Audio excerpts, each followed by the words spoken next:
It fell from the sky at 200 kilometers per hour, and the forest didn't make a sound. Not because nothing saw it coming, not because nothing was watching, but because every creature in this canopy, every monkey, every snake, every bird that has ever learned what survival means in this place already knew. They had gone still before the shadow even touched the ground. This is a forest that breathes, that thinks, that remembers. And somewhere above the uppermost layer of leaves, where the light is pure gold and the air is thin and ancient and electric with heat, something is watching all of it. A single talon, the size of a grown man's fist, rests on a branch that has held the weight of this forest for 300 years. The feathers are motionless. The eyes do not blink. This is not a predator that chases. This is a predator that decides. The Amazon basin covers nearly 7 million square kilometers, 40% of all South American land. A living system so vast, so intricate, so layered in its complexity that scientists who have spent entire careers studying it will openly admit they do not understand it. It is not one ecosystem. It is hundreds, stacked vertically, folded into one another, connected by water and light, and the endless exchange of life between the floor and the sky. At ground level, the light is almost gone, filtered through 200 feet of leaf and branch and vine. It arrives as fragments, pale green shadows that shift and vanish before they ever reach the soil.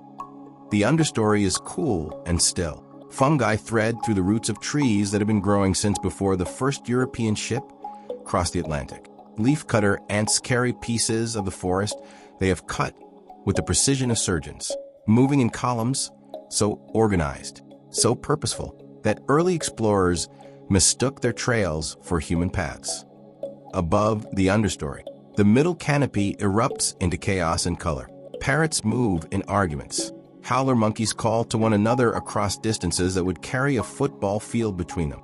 The sound is not background noise. It is information. It is territory. It is the forest's own nervous system, firing constantly.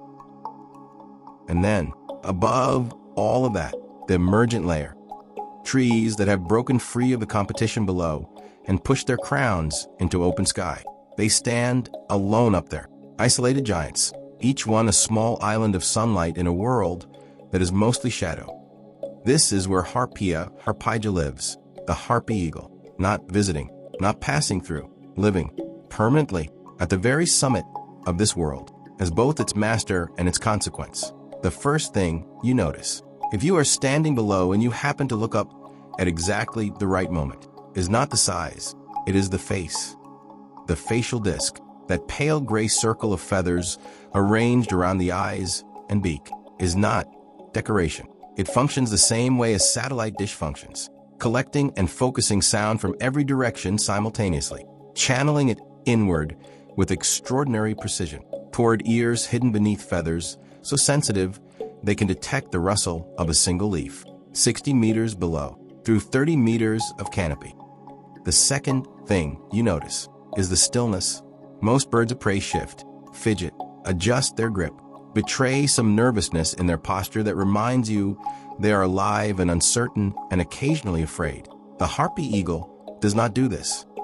It stands as if it is made of the same material as the branch beneath it, as if it has always been there and will still be there long after you have gone and been forgotten. This is not indifference. This is focus so complete it becomes invisible. Biologists who have spent weeks at a time observing individual harpy eagles describe the same experience. The feeling of being the one who is watched, not the watcher. The sensation that the assessment is flowing in the other direction. The eagle knows you are there. It has always known, and it decided, before you were even aware of it, that you are not interesting enough to react to. That kind of confidence requires something. It requires being at the top of a food chain so long, so unbroken, so ancient, that caution has simply, over millions of years, been edited out. Let us talk about what this animal actually is. Wingspan, up to 2.2 meters. Not exceptional for a large eagle. The harpy trades horizontal span for something else entirely. something that matters far more in a forest of vertical obstacles and compressed spaces and branches arriving at every angle. Agility. The wings are shorter and broader than those of open country raptors. The tail is long and acts as a rudder of extraordinary sensitivity. Together they give the harpy eagle an aerial capability that seems, the first time you witness it, to violate physics. It can change direction at full speed in spaces narrower than its own wingspan. Biologists have filmed this, slowed it down, frame by frame, and what emerges from that analysis is not fully explained by the aerodynamics of any other known bird. The maneuver it executes when threading through dense canopy at hunting speed involves a simultaneous adjustment of both primary feathers, tail angle, and body orientation that takes place in less than 40 milliseconds. 40 milliseconds. That is faster than a human blink by a factor of 5. The talons. The talons are the reason this animal's name appears in the folklore of every indigenous culture that has ever lived in proximity to the Amazon. The rear talon. The hallux reaches 13 centimeters on a large female. That is longer than a grizzly bear's front claw. The gripping force has been measured at over 110 kilograms per square centimeter, enough to pierce the skull of a howler monkey. Not over time, not with repeated strikes, instantaneously, in the fraction of a second of contact. There is a term used in the scientific literature, overkill capacity. It refers to an animal possessing far more lethality than is strictly necessary to subdue its typical prey. The harpy eagle has overkill capacity. The question evolutionary biologists ask is what required this level of force to develop. The answer comes from the fossil record. 6 million years ago, the ancestors of the harpy eagle were hunting prey considerably larger than what they hunt today. The Amazon fauna of the Miocene and Pliocene included ground sloths, massive primates, large ungulates, animals that required significant force to subdue. The talons you are looking at now are the inheritance of those ancient hunts, carried forward through millions of generations, even as the prey grew smaller. Evolution, it turns out, is very reluctant to remove something that works. The harpy's prey today is centered on 3 animals: the three-toed sloth, the brown-throated sloth, and the howler monkey. Sloths are preferred, not because they are easy to catch, but because the caloric return per hunt is exceptionally high. A single adult sloth can sustain a harpy pair and their chick for up to a week.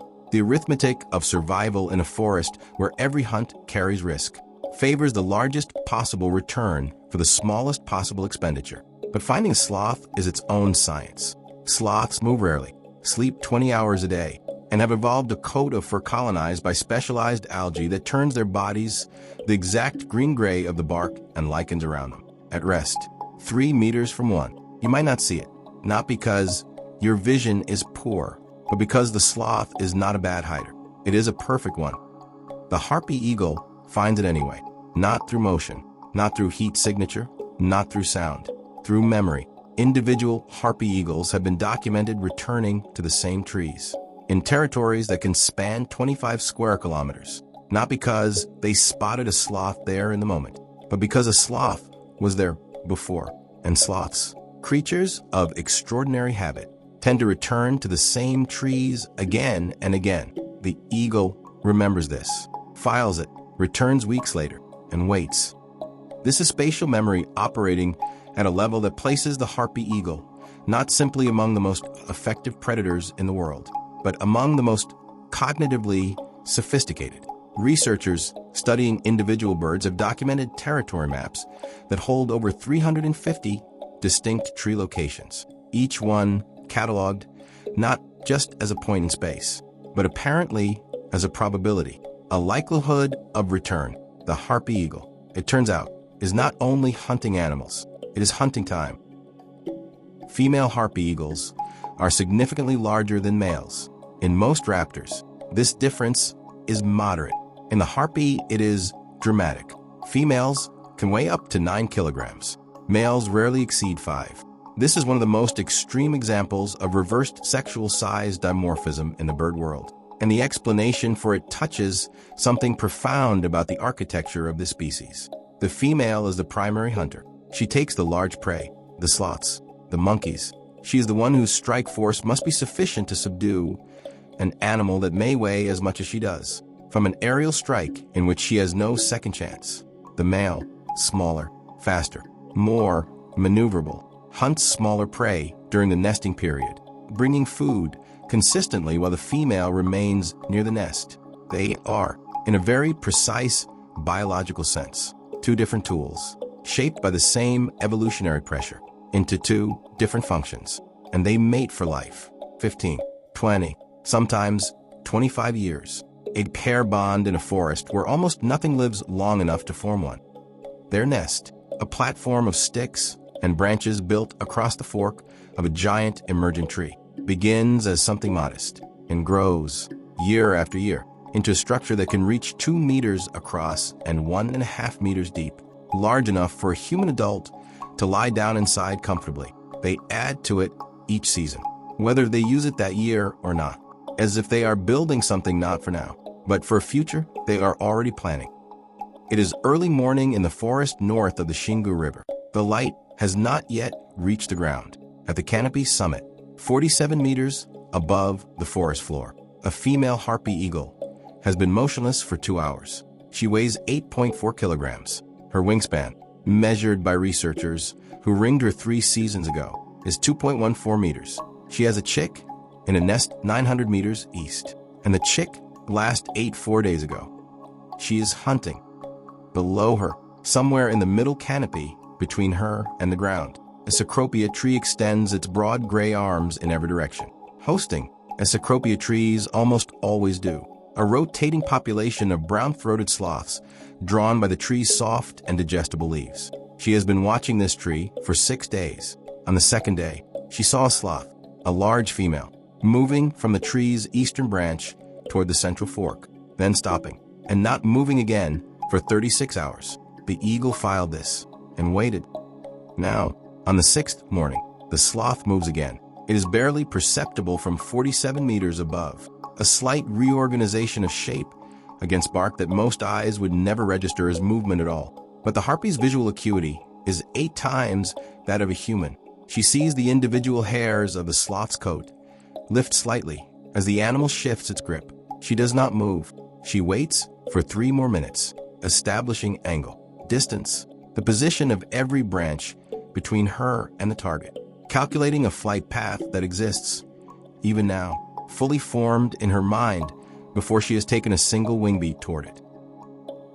And then she drops, not falls, drops with intent, with precision, folding her wings into a configuration that no other bird in this forest can achieve at this speed, threading between branches in a corridor so tight that her wingtips brush bark on both sides and she does not slow down. She is accelerating. The sloth hears nothing. In the last half second, it may sense a change in light as the eagle's shadow crosses it. But this animal's nervous system processes information at a speed that makes the concept of reaction effectively irrelevant. The strike takes place at the junction of the cecropia's 2 main branches. Contact lasts less than 1 second. The rear talon penetrates the base of the sloth's skull. It is over. The biologists monitoring this individual, 3 of them, positioned at different points around the territory with spotting scopes and sound equipment, record the strike at 8:43 in the morning. 2 of them do not speak for several minutes afterward, not because it is violent, though it is, but because of what they have just watched a living animal do with spatial memory, patience, precision, and a nervous system tuned over 60 million years of evolutionary pressure into something that functions less like a hunter and more like a mathematician arriving at a solution it has already known for days. One of them will later write in her field journal, "I have observed over 200 raptor hunts across 4 continents. I have never seen anything that made me feel this way. I'm not sure what the feeling is. Something between witnessing a natural disaster and watching a chess grandmaster play a move that the rest of the table only understands 3 moves later." The female carries a sloth, nearly as heavy as herself, back to the nest without stopping. The chick calls before she arrives. It heard her wing beats from 200 meters away. The nest is silent after feeding, and the female, covered in the amber light of a morning that is now fully arrived in the canopy, stands at the edge of her nest and looks out across a forest that belongs to her for as far as she can see.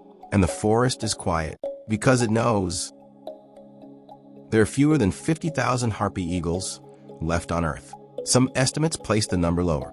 Deforestation in the Amazon has removed or degraded over 17% of the forest that existed when the first scientific descriptions of this species were written.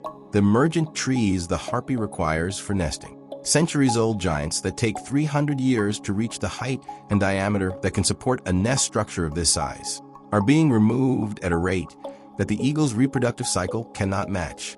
A harpy pair raises one chick every 2 to 3 years. The chick does not become reproductively mature for 5 to 6 years after that.